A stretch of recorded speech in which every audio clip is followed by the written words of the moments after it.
କାହାଣୀ ରାଜାଙ୍କର ହାତୀ ପ୍ରୀତି।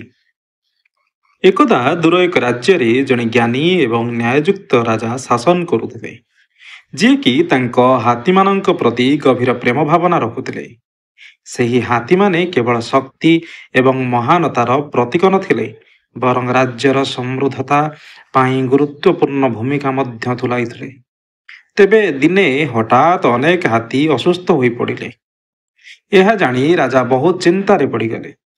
ଅସୁସ୍ଥ ହାତୀମାନଙ୍କର ପ୍ରତିକାର ଖୋଜିବା ପାଇଁ ରାଜା ତାଙ୍କ ରାଜ୍ୟର ଜଣେ ସବୁଠାରୁ ବଡ଼ ବୈଦ୍ୟରାଜକୁ ଡାକିଲେ, ଯିଏକି ଆରୋଗ୍ୟ କଳାରେ ପ୍ରସିଦ୍ଧ ଥିଲେ। ରାଜାଙ୍କ ପାଖରୁ ନିମନ୍ତ୍ରଣ ପାଇବା ପରେ ବୈଦ୍ୟରାଜ ତୁରନ୍ତ ରାଜମହଲ ଅଭିମୁଖେ ବାହାରିଗଲେ। ରାଜମହଲକୁ ଯିବା ବାଟରେ ସେ ସୂର୍ଯ୍ୟଙ୍କ ପ୍ରବଳ ଉତ୍ତାପରୁ ରକ୍ଷା ପାଇବା ପାଇଁ ଏକ ଗଛର ଛାଇ ତଳେ ବିଶ୍ରାମ ନେବାକୁ ସ୍ଥିର କଲେ। ବିଶ୍ରାମ ନେଉଥିବା ସମୟରେ ଗଛ ଡାଳରେ ବସିଥିବା ଏକ କାଉର ମଳ ବୈଦ୍ୟରାଜଙ୍କ କପାଳରେ ଆସି ପଡ଼ିଲା। ତାପରେ ବୈଦ୍ୟରାଜ କ୍ରୋଧିତ ହୋଇ ଦେଖିଲେ ତ ସେଠାରୁ କାଉଟି ଉଡ଼ି ଯାଇଥିଲା। ଏହାପରେ ସେ ନିଜ ଅପମାନର ପ୍ରତିଶୋଧ ନେବାକୁ ସ୍ଥିର କରିଲେ। କ୍ରୋଧରେ ଅନ୍ଧ ହୋଇଯାଇ ସେ ସମସ୍ତ କାଉମାନଙ୍କୁ ଉଚିତ ଶିକ୍ଷା ଦେବେ ବୋଲି ଚିନ୍ତା କଲେ। ଏହାପରେ ସେ ରାଜମହଲରେ ପହଞ୍ଚି ରାଜାଙ୍କ ନିକଟକୁ ଯାଇ କହିଲେ, ହେ ମହାରାଜ, ମୁଁ ଆମର ପ୍ରିୟ ହାତୀମାନଙ୍କ ପାଇଁ ଏକ ଚମତ୍କାର ପ୍ରତିକାର ଖୋଜି ବାହାର କରିଛି। ସେଥିପାଇଁ ଆମକୁ କାଉମାନଙ୍କର ଚର୍ବି ଆବଶ୍ୟକ ପଡ଼ିବ। କାଉର ଚର୍ବି କ୍ଷତ ଉପରେ ଘଷିବା ଦ୍ୱାରା ସେମାନେ ଶୀଘ୍ର ଏବଂ ସମ୍ପୂର୍ଣ୍ଣ ସୁସ୍ଥ ହୋଇଯିବେ। ରାଜା ହାତୀମାନଙ୍କୁ ସୁସ୍ଥ କରିବା ପାଇଁ ବୈଦ୍ୟରାଜର ପରାମର୍ଶ ଅନୁଯାୟୀ ରାଜ୍ୟ ଭିତରେ ଥିବା ସମସ୍ତ କାଉମାନଙ୍କୁ ହତ୍ୟା କରିବାକୁ ନିର୍ଦ୍ଦେଶ ଦେଲେ।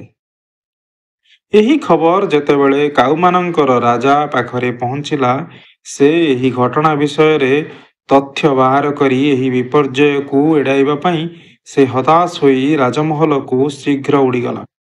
ଯେଉଁଠାରେ ସେ ରାଜାଙ୍କୁ କହିଲା, ହେ ମହାରାଜ, ମୁଁ ଦୟା ପାଇଁ ନିବେଦନକାରୀ ଭାବରେ ଆସିନାହିଁ, ବରଂ ସତ୍ୟ ବିଷୟରେ ଅବଗତ କରାଇବାକୁ ଆସିଛି। ଏହାପରେ ସେ ବୈଦ୍ୟରାଜର ଷଡ଼ଯନ୍ତ୍ର ବିଷୟରେ ରାଜାଙ୍କୁ କହିଲା ଏବଂ ଏହା ମଧ୍ୟ କହିଲା ଯେ ଆମ ଚର୍ବି ଦ୍ୱାରା ହାତୀମାନେ କେବେ ଠିକ୍ ହୋଇପାରିବେ ନାହିଁ, କାରଣ ଆମ ଦେହରେ ଚର୍ବି ନାହିଁ।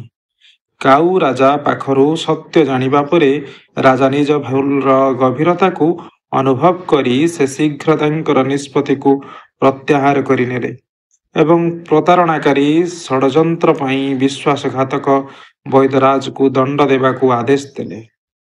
ତାପରେ କାଉ ରାଜା ହାତୀମାନଙ୍କୁ ସୁସ୍ଥ କରିବା ପାଇଁ ରାଜାଙ୍କୁ ଏକ ଉପାୟ ବତାଇଲା। ସେହି ଉପାୟକୁ ଅନୁସରଣ କରିବା ପରେ ଧୀରେ ଧୀରେ ହାତୀମାନଙ୍କ ଦେହ ସୁସ୍ଥ ହେବାରେ ଲାଗିଲା। କିଛି ଦିନ ମଧ୍ୟରେ ସମସ୍ତ ହାତୀ ସମ୍ପୂର୍ଣ୍ଣ ଠିକ୍ ହୋଇଗଲେ। ଏହାପରେ ଦିନେ ରାଜା କାଉ ରାଜାର ଏହି ସାହାଯ୍ୟ ପାଇଁ ତାକୁ ଅନେକ ଜିନିଷ ଉପହାର ଆକାରରେ ପ୍ରଦାନ କରିଲେ।